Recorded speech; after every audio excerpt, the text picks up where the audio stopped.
Welcome back to Lust and Lore Stories. Tonight, I'm going to tell you the original version of The Little Mermaid, the most famous story by the Danish writer Hans Christian Andersen, first published in 1837. Let's dive deep into the dark blue depths of the ocean together.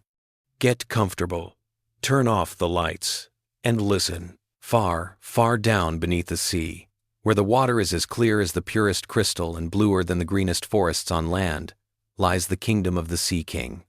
It is so deep that no rope has ever reached its bottom. You would need to stack thousands of church towers on top of one another to rise from the ocean floor to the surface. And yet, do not imagine it as dark or gloomy. Not at all. A gentle light glows there, shining from strange plants, from crimson coral, and from fish that sparkle like falling stars. In the most magnificent palace, built of pink coral with roofs made of shells that open and close with the rhythm of the waves, lived the Sea King, a ruler who had lost his wife long ago. The palace was governed by the children's grandmother, the Dowager Queen, a wise and dignified figure who took great pride in her royal lineage. She wore 12 oyster pearls on her tail, while other noble mermaids were permitted only 6. The Sea King had 6 daughters, all of them beautiful. But the youngest was the most beautiful of all. Her skin was as delicate as a rose petal, her eyes as blue as the deepest part of the ocean. Like all mermaids, she had no legs, only a shimmering fish tail. The sisters lived happily in the vast palace, where flowers grew from the walls and amber windows opened wide, allowing fish to swim freely through them like swallows through the air. Each sister had her own garden. The older ones planted flowers shaped like whales or mermaids, blooming in dazzling colors. The youngest, however, shaped her garden like the sun and planted only deep red flowers, glowing like the evening sky. She was quiet, gentle, and thoughtful. Her greatest treasure was a marble statue of a young boy that had fallen from a shipwreck. She planted red willow trees beside it, their branches casting violet shadows on the blue sand. Often, she sat there alone, gazing at the statue and dreaming of the human world. Her sisters told stories of the land above, of ships and cities, green forests, singing birds, and people who walked on 2 legs. She listened with shining eyes. Their grandmother explained that humans lived only a short time, but possessed immortal souls that rose to heaven after death. Mermaids, on the other hand, lived for 300 years.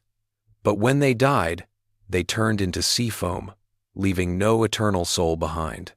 Oh, if only I were human, the little mermaid often thought, even if I could live just one day on land, just to have an immortal soul. According to the laws of the sea, a mermaid was not allowed to rise to the surface until she reached the age of 15. One by one, her sisters went up and returned with wondrous tales of mountains and clouds, city lights, and dancing humans. The youngest waited for her turn, longing so deeply that it hurt, and because mermaids have no tears, her sorrow only grew heavier. At last, her 15th birthday arrived. Her grandmother placed a pearl crown upon her tail, kissed her gently, and said, "Be careful, my dear. Humans are more dangerous than they appear." The little mermaid rose to the surface. The sun was setting, the sea was calm, and the sky glowed pink. Nearby stood a large ship with 3 masts, decorated with flags and lanterns. Music and laughter filled the air. The sailors were celebrating the birthday of a young prince, the most handsome man she had ever seen, with deep dark eyes and curly hair. He had just turned 16. She swam close to the ship and looked through the windows. Fireworks burst into the sky, bright as daylight. She watched the prince laugh and dance, her heart trembling. How beautiful he is, she thought. If only I were human. If only I could be with him. Suddenly, the wind rose. A violent storm struck. Waves crashed, the ship rocked, masts snapped, and the vessel broke apart. The prince was thrown into the raging sea. Without hesitation, the little mermaid swam toward him, lifting him above the waves. She sang to him with the sweetest voice in the ocean, the enchanting voice that all sea creatures obey. By morning, the storm had passed. She carried the unconscious prince to shore near a white temple. She laid him gently on the warm sand, stroked his hair, kissed his forehead, and slipped back into the sea, hiding behind the rocks. A young girl from the temple soon appeared, cried out in alarm, and called for help. When the prince awoke, he smiled and thanked her. The little mermaid watched in silent pain. He never knew who had truly saved him. From that moment on, her sadness deepened. When her sisters asked what troubled her, she spoke only of the prince. Night after night, she swam near his palace, gazing at its gardens and glowing lights, listening to the sound of church bells. She loved him with all her heart, so deeply that she was willing to give up everything for legs, for love, and for an immortal soul. At last, she sought out the sea witch, a terrifying octopus-like creature who lived in a deep cavern filled with bones and shipwrecks. The witch laughed cruelly. "I know what you want," she said. "You want human legs, so you can walk beside the prince, but the price will be high." She explained the cost. "Drink the potion, and your tail will turn into beautiful legs, but every step will feel like walking on sharp knives. You will lose your voice forever, the most precious thing you possess. And if the prince does not love you, does not marry you, then on the morning after his wedding to another, you will dissolve into sea foam." The little mermaid trembled, but love was stronger than fear. "I agree," she said. The witch cut out her tongue with a sharp knife, and her blood spread through the water. She drank the potion, her body racked with pain. When she awoke on the shore, she had slender human legs, but she was mute forever. She was more beautiful than ever, with pale skin and long flowing hair. The prince found her naked and unconscious on the beach and carried her to his palace, dressing her in the finest clothes. She danced more gracefully than anyone, even though every step felt like a blade cutting into her feet. The prince grew fond of her and called her "my beautiful little mute," allowing her to sleep on a velvet cushion outside his chamber. He said, "You resemble the girl who saved me during the storm," but she disappeared. Her heart broke, but she stayed by his side. She rode horses with him through forests, climbed mountains, and watched sunsets. He spoke often of the girl from the temple, the one he believed had saved his life. She longed to cry out, "It was me," but could only smile, sadly. One day, the prince's father chose a bride for him, a beautiful neighboring princess, who turned out to be the very girl from the temple. The prince rejoiced. "She is the one who saved me," he declared. A grand wedding was held aboard a magnificent ship. The little mermaid helped dress the bride, her heart shattered.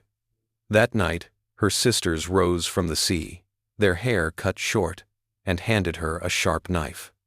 "Before dawn," they said, "if you stab the prince through the heart and let his blood drip onto your feet, you will become a mermaid again and return to us." She took the knife and crept into the bridal chamber. The prince and his bride slept peacefully, happy. She gazed at him one last time, kissed his forehead, and threw the knife into the sea. Then she leapt after it, ready to become foam. But something strange happened. Her body did not dissolve. Instead, she rose into the air, light as a breeze. Around her were translucent figures, the daughters of the air. "Who are you?" she asked in thought. "We are the daughters of the air," they replied. "Mermaids have no immortal souls, but by doing good deeds, we may earn one after 300 years. You chose love over killing. Now you are one of us. We travel the world, bringing cool breezes to the sick and comfort to the sorrowful. After 300 years of kindness, you will gain an immortal soul." She rose higher, seeing the sunrise for the first time as a free spirit, yet sorrow still followed her love, unreturned, sacrifice unnoticed. And whenever a gentle breeze or a faint scent of flowers passes by you, remember, it may be the little mermaid, quietly doing good, waiting for her eternal soul. The story ends here. Sad, isn't it? Anderson once said he wrote this story from his own pain, from a love that was never returned. It reminds us that sincere love can bring suffering, that great sacrifice is not always rewarded, and that life is not always fair. Yet it is precisely that sacrifice that makes her immortal in our hearts. If this story moved you, please like, share, and subscribe to hear more of Andersen's tales, The Little Match Girl, The Emperor's New Clothes, The Ugly Duckling. Thank you for listening. And I'll see you again, here on Lust and Lore Stories.